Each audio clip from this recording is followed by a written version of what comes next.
नमस्कार बच्चों, स्वागत है आप सभी का एमआर गुरु के YouTube चैनल पर। माई सेल्फ धनंजय, मैं रेशियो प्रोपोर्शन आप लोगों को पढ़ा रहा हूँ। उसी कड़ी में आज तीसरी क्लास आप लोगों के सामने आने वाली है। पिछले क्लासेस में हमने कुछ बेसिक क्वेश्चंस किए थे, सेकंड क्लास में भी हमने बेसिक क्वेश्चन ही किया था। आज मैं थोड़ा सा लेवल को ऊपर करूंगा क्वेश्चंस के और इसे थोड़ा और अप लेकर जाएंगे। जैसे हम सभी को पता है कि जो हमारा टॉपिक चल रहा है, टॉपिक का नाम है बच्चों हमारा ratio and proportion. Ratio and proportion,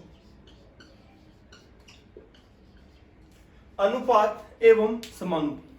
question आपको सामने दिखेगा। पहला क्वेश्चन जो मैं सॉल्व करवाने वाला हूं वो क्या है, कहता है 66 व्यक्तियों में 180 को इस प्रकार विभाजित करना है कि आदमियों द्वारा प्राप्त कुल धनराशि का औरतों द्वारा प्राप्त कुल धनराशि से अनुपात 5:4 है, किंतु एक पुरुष द्वारा प्राप्त धनराशि और एक स्त्री द्वारा प्राप्त धनराशि से अनुपात 3:2 है।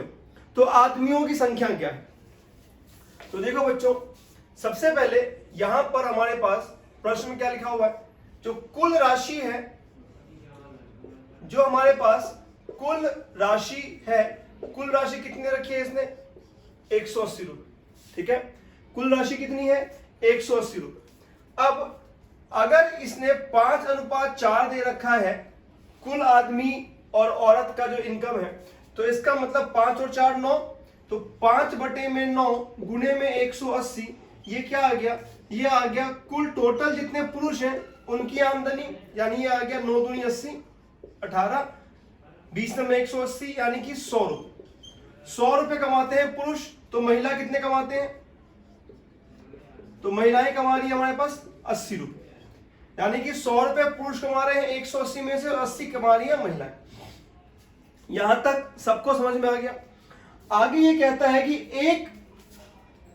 एक पुरुष और एक महिला का जो अनुपात है, एक पुरुष और एक महिला का जो अनुपात है वो है 3:2। ठीक है, एक पुरुष और एक महिला जो कमाते हैं वो कितना कमाते हैं? 3:2। तो यानी कि 100 रुपए टोटल पुरुष मिलकर कमाते हैं और एक पुरुष कितना कमा रहा है? 3 यूनिट। तो इसको मैं x से डिनोट कर सकता हूं, 3x एंड 2x। तो इसको अगर हम और आगे बढ़ाएं तो क्या हो जाएगा? 100/3x प्लस ये पुरुष हो गए हमारे, यहां कितना है? 80/2x, यानी ये कुल पुरुष है, ये टोटल मैन है और ये टोटल वुमेन है। ठीक है, ये किसके बराबर हो जाएंगे? कुल व्यक्ति कितने दे रखे उन्होंने? टोटल उन्होंने दे रखा हमें 66। तो ये बराबर हो जाएगा बच्चों 66 के। किसके बराबर हो गया ये हो गया 66 के बराबर। अब ध्यान से देखिए, इसको अगर मैं सॉल्व करूं तो क्या आ जाएगा? ये आ जाएगा आपके पास 200x प्लस 240x बटे में 3 दूनी 6, 6x² बराबर 66।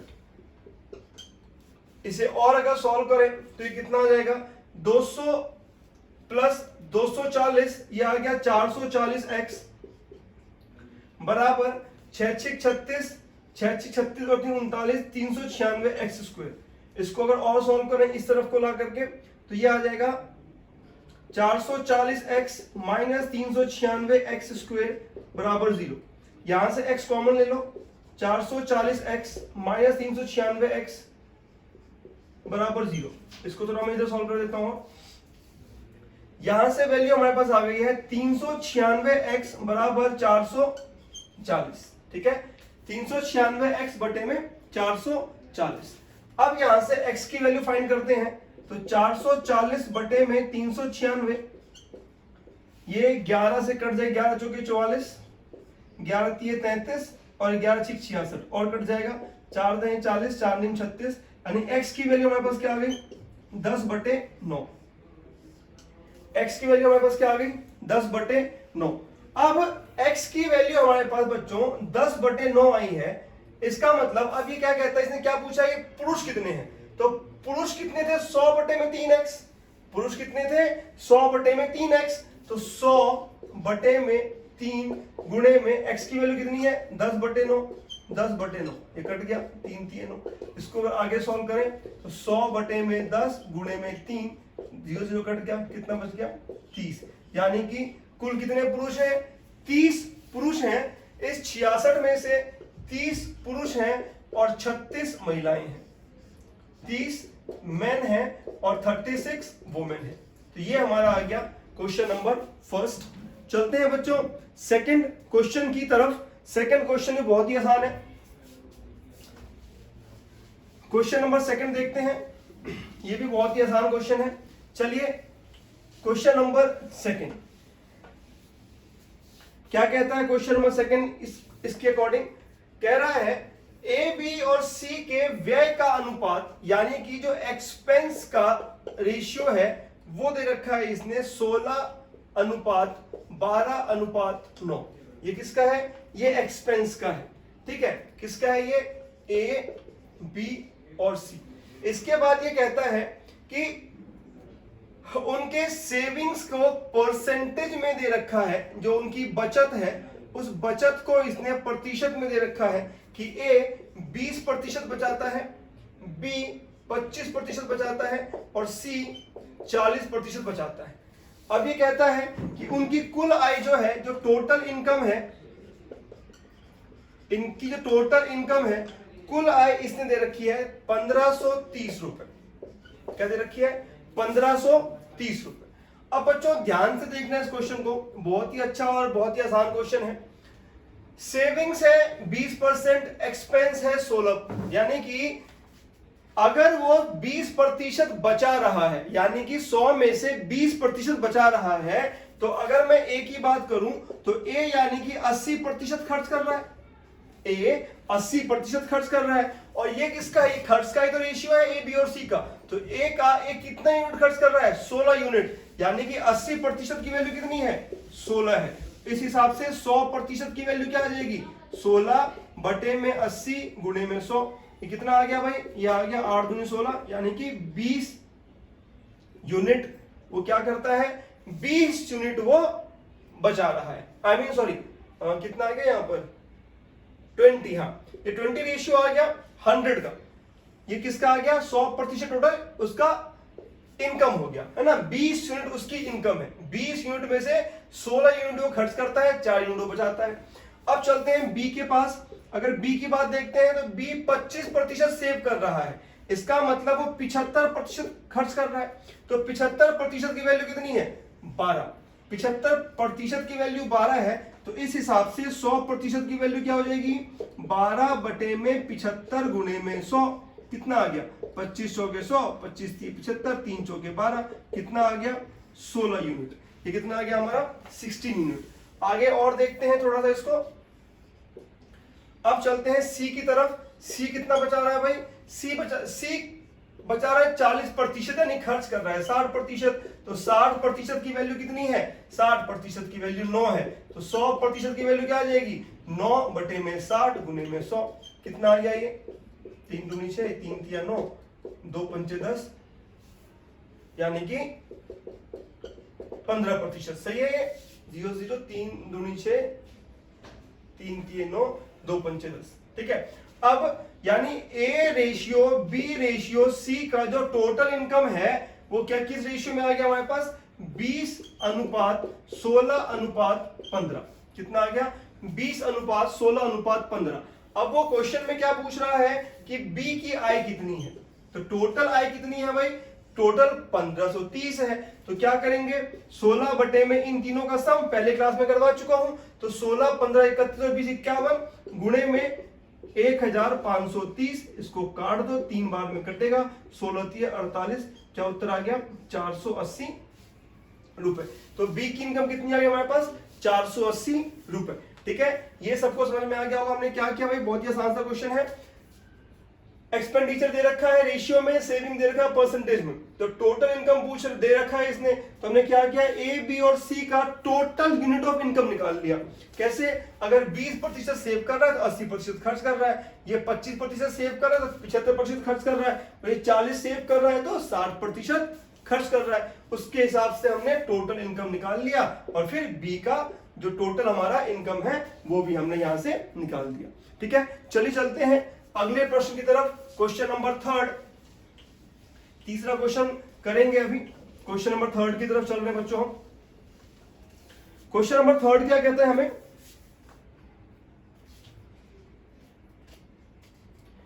कहता है 3 संख्याओं का अनुपात।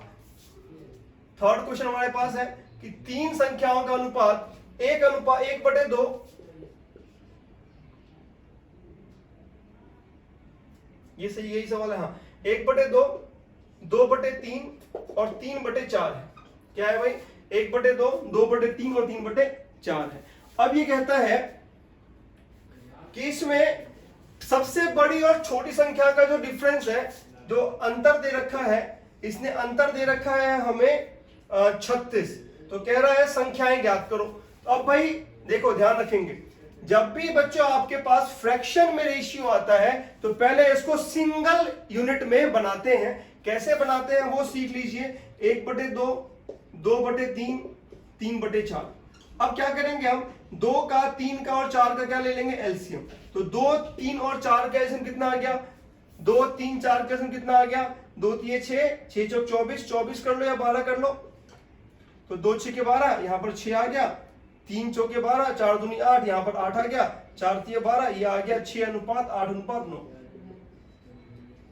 क्या आ गया, ये रेशियो किसका आ गया, ए, बी और सी का, 3 संख्याओं का जो रेशियो है वो ये आ गया है। अब ये कहता है कि सबसे छोटी और सबसे बड़ी संख्या का जो डिफरेंस है वो 36 है।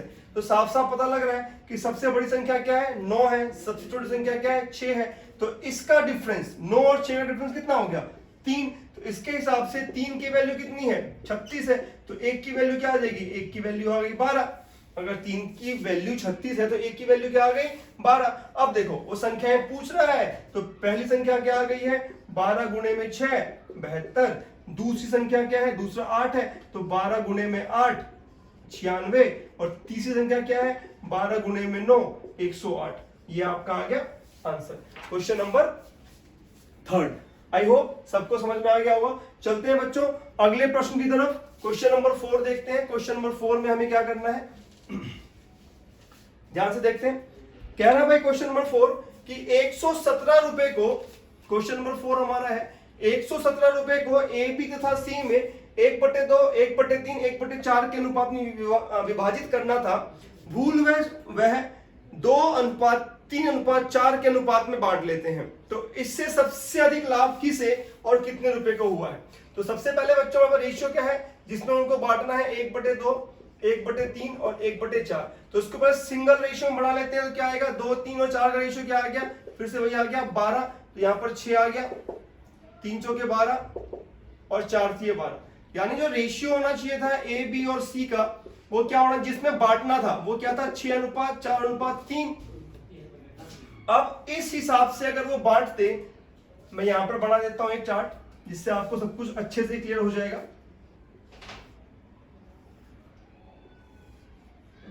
ए, बी और सी 3 व्यक्ति हैं। अब इस हिसाब से उनको बांटना था। टोटल इनकम कितनी है, 117 रुपए, राशि कितनी है, 117 रुपए। तो यानी कि अगर ए की बात करें तो 6/6 4 10 और 3 13, 6/13 गुणे में 117 कितना आ गया, 13 में 117। यानी इसने कमाए, इसको मिलने थे 54 रुपए। ठीक है, बी की बात करते हैं, 4/13 गुणे में 117, यानी इसको मिले टोटल 9 चौक 36 रुपए। और बात करते हैं सी की, सी 3/13 गुणे में 117, यानी इसको कितने मिलने चाहिए थे, 27 रुपए। ठीक है, इस हिसाब में मिलना चाहिए था, लेकिन उसने गलती से किस रेशियो में बांट लिया, बाय मिस्टेक किस रेशियो में बांट लिया उन्होंने बांट लिया है इसको 2:3:4 के रेशियो में। यानी कि इसके हिसाब से 2 + 3 4 + 4 2 3 5 + 4 9। तो इसके हिसाब से इको कितना मिल गया, 2/9 गुणे में 117। तो इसको काटेंगे तो 13 में जाएगा, 13 दूनी 26 रुपए। ठीक है, मिलने चाहिए थे हमें, ये मिल रहा है ये यानी अगले में कितना मिल रहा है इसको 3/9 गुणे में 117। इसको अगर हम काटते हैं तो 13×3 = 39, इसको 39 रुपए मिल जाएंगे। और अगले को 4/9 गुणे में 117 52 रुपए। तो भाई सबसे ज्यादा फायदा किसको हो गया? सी को हो गया। 27 रुपए मिलने थे, मिल कितने गए हैं? 52 रुपए।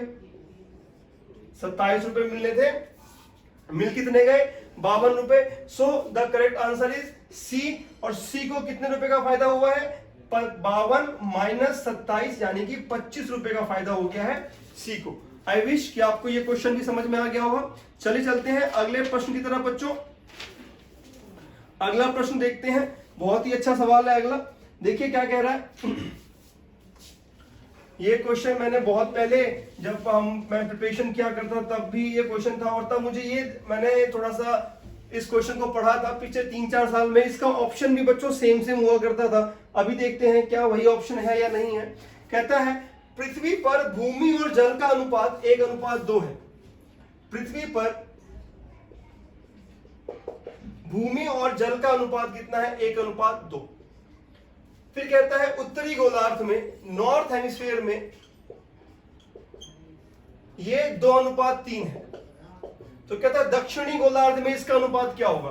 तो भाई देखो सीधी सी बात है, इसको अपन ऐसा मान लेते हैं, कोई ऐसा एक नंबर मान लो, कोई भी नंबर, ठीक है।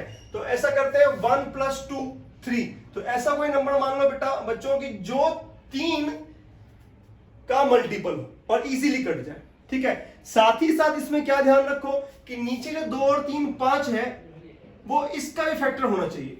अगर वो इसका ही फैक्टर होगा तो बहुत ही आसानी से काम बन जाएगा। यानी आप कहने को 3 का और 5 का एलसीएम ले सकते हो, या कोई नंबर ऐसा जिसमें 0 हो। 0 से क्या होता है? हमें काटने में आसानी हो जाती है, ठीक है। तो ऐसा करते हैं, मैं मान लेता हूं कि जो टोटल जो कुल है पृथ्वी वो 30 किलोमीटर की है। मैंने ऐसा मान लिया। मानने में तो गणित में कुछ भी मान सकते हैं। तो हमने मान लिया 30 किलोमीटर का है। तो इसके हिसाब से ये जो रेशियो हमें दे रखा है इसने, ये क्या दे रखा है? भूमि का और जल का, यानी ये लैंड है और ये वाटर है। तो इसके हिसाब से जैसे हमने इसको 30 किलोमीटर माना है, तो इसके हिसाब से लैंड कितना है? 10 किलोमीटर पे लैंड है, और वाटर कितने पे है भाई? 20 किलोमीटर पे वाटर है। एंड टोटल 10 किलोमीटर पे लैंड है और 20 किलोमीटर पे वाटर है। अब अगर 30 किलोमीटर हमने टोटल माना है, तो नॉर्थ हेमिस्फीयर में 15 किलोमीटर और साउथ हेमिस्फीयर में भी 15 किलोमीटर हमने मान लिया। 15-15 दो भागों में बांटा है इसको हमने, नॉर्थ और साउथ में, तो 15-15 में बांट दिया। अब नॉर्थ हेमिस्फीयर क्या रेशियो दे रखा है इसने? 2:3। क्या दे रखा भाई? 2:3। तो 2:3 है, तो क्या करेंगे भाई? अगर यहां पे बात करें तो 2 और 3 5, यानी 2/5 गुणे में 15, यानी ये क्या आ गया हमारे पास? 6 किलोमीटर। ये क्या आ गया? ये आ गया हमारे पास लैंड। और फिर 3/5 गुणे में 15, ये आ गया 9 किलोमीटर वाटर। तो नॉर्थ में कितना आ गया? 6 किलोमीटर, 9 किलोमीटर। लैंड टोटल पृथ्वी पे 10 किलोमीटर है, जिसमें से 6 हमारे पास किस पे है? 6 हमारे पास है नॉर्थ पे। तो 10 - 6 4 किलोमीटर किसके लिए बच गया? ये बच गया है साउथ के लिए। और 20 में से 9 किलोमीटर पानी नॉर्थ में है, तो 20 - 9 कितना आ गया? 11 किलोमीटर। तो रेशियो हमारा क्या आ गया? 4:11। सो द करेक्ट आंसर इज 4:11। सही आंसर क्या आ गया? 4:11। चलिए, ये था आपका क्वेश्चन नंबर 5वां। चलते हैं बच्चों छठे क्वेश्चन की तरफ। बहुत ही आसान सवाल था ये वाला, लास्ट क्वेश्चन है आपके इस सीरीज का। अभी इस क्लास का लास्ट क्वेश्चन, 5-6 क्वेश्चन ही मैं लेके आऊंगा, जिससे आप लोगों को ज्यादा दिक्कत ना आए। ये प्रश्न बच्चों मैंने बहुत पहले किया था। लिखा हुआ है सोना का भार के मूल्य उसके भार के वर्ग के समानुपाती है, यानी डायरेक्टली प्रोपोर्शनल है, ठीक है। अब एक आदमी इसे 3:2:1 अनुपात के अनुपात में तोड़ता है, और इससे इसको 4,620 रुपए की हानि हो जाती है, ठीक है। अब देखो कह रहा है सोने का मूल्य जो है, यानी जो प्राइस है वो डबल है किससे? वेट से। अब एक आदमी जो है उसको 3:2:1 के रेशियो में तोड़ देता है, यानी जो टोटल वैल्यू है, वो टोटल वेट है, वो कितना है 3 2 5 और 1 6, यानी वी कैन से 6। और इस 6 का जो वेट अगर 6x है तो प्राइस कितना होगा, प्राइस डबल हो जाता है उससे, यानी कि जो प्राइस है वो हो जाएगा 6 6 36 36x स्क्वायर। यानी टोटल सोने का मूल्य कितना हो गया है 36x स्क्वायर। लेकिन उसने क्या किया है, उसने इस पूरे को तोड़ तोड़ के बांटा है। यानी पहले ये वाला हिस्सा बांटा है, बेचा है, फिर ये वाला हिस्सा बेचा है। तो पहले जब उसने 3x को बेचा तो 3x की वैल्यू कितनी आ जाएगी, डबल कर देंगे, यानी कि ये बिका है 9x स्क्वायर में। कितने बिका है 9x स्क्वायर में। फिर सेम 2x, इसका कितना हो गया 4x स्क्वायर, और यहां पर x, इसका क्या हो गया x स्क्वायर। यानी कि टोटल जो इसको मिला है वो कितना मिला है 9 4 13 और 1 14, यानी 14x स्क्वायर, 14x स्क्वायर। ठीक है, अब टोटल प्राइस कितना था 36x स्क्वायर, बेचा कितने में है 14x स्क्वायर में। अब इसमें इसको हानि होती है, यानी जो इनका डिफरेंस है वही तो लॉस है। तो हम क्या करेंगे, इसकी वैल्यू कितनी आएगी 14x स्क्वायर है, तो हम क्या करेंगे यहां पर 36x square minus 14x square बराबर कितना आ जाएगा, ये आ जाएगा 4620। कितना आ गया ये 4620। अब यहां पर देखो 6 में से 4 गए 2, 22x स्क्वायर की वैल्यू क्या आ गई 4620। अब यहां से x स्क्वायर की वैल्यू निकाल लो, x स्क्वायर की वैल्यू क्या आ गई है 22 से भाग करेंगे 4620 बटे में 22, ये कितना आ जाएगा हमारे पास, ये हमारे पास आ जाएगा। अगर मैं इसको थोड़ा यहाँ पे बना देता हूँ, क्या पता आपको दिख रहा हो नहीं दिख रहा हो, तो यहाँ पर x स्क्वायर की वैल्यू क्या आ जाएगी 4620 बटे में 22, यह आ जाएगा 22 दूनी 44, 22 से कम 22, और ये ठीक है। तो ये आ गया x स्क्वायर की वैल्यू। हमसे उसने क्या पूछा है, x स्क्वायर की वैल्यू क्या आ गई 210 रुपए।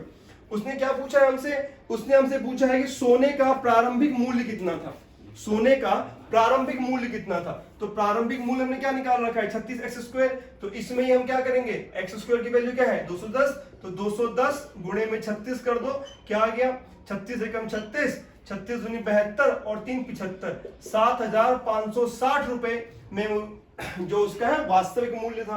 वास्तविक मूल्य कितना था 7560 रुपए। हमने क्या किया है फिर से समझ लो, कहता है जो प्राइस है वो वेट का डबल है, ठीक है, वर्ग के समानुपाती है, वर्ग के, डबल नहीं है, वर्ग के समानुपाती है, स्क्वायर के प्रोपोर्शनल है। तो और उस जो टोटल पार्ट है वो कितना है 3:2:1, यानी 3x plus 2x plus 1x 6x total weight है। तो प्राइस कितना होगा, इसका स्क्वायर, इसका वर्ग 36x स्क्वायर आ गया।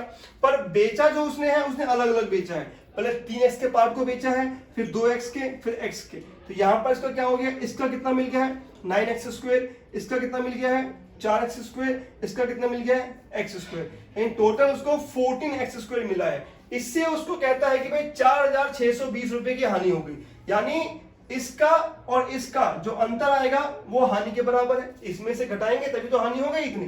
तो इससे हमने निकाल लिया एक्स स्क्वायर की वैल्यू। उसने पूछा वास्तविक मूल्य क्या था, तो एक्स स्क्वायर की वैल्यू 210 रुपए है, इसको हमने इससे गुणा कर दिया, उत्तर क्या आ गया 7560 रुपए। तो आई विश बच्चों जो भी आप लोगों को अभी मैंने पढ़ाया है वो आपको अच्छे से समझ में आया होगा। और क्या है हमारा ये रेशियो और प्रोपोर्शन के क्वेश्चन को मैं और भी अच्छे अच्छे क्वेश्चन आपके सामने लेके आऊंगा। अभी सिर्फ 6 क्वेश्चन हुए हैं, तो 6 6 12 और 5 क्वेश्चन से पहले दिन 17 क्वेश्चन करवा चुका हूँ 3 सेशन में। आई विश कि आगे भी हम इसको और अच्छे से पढ़ते रहें और अच्छे से सीखते रहें। टेक केयर बच्चों, मिलते हैं अगली क्लास में। जय हिंद।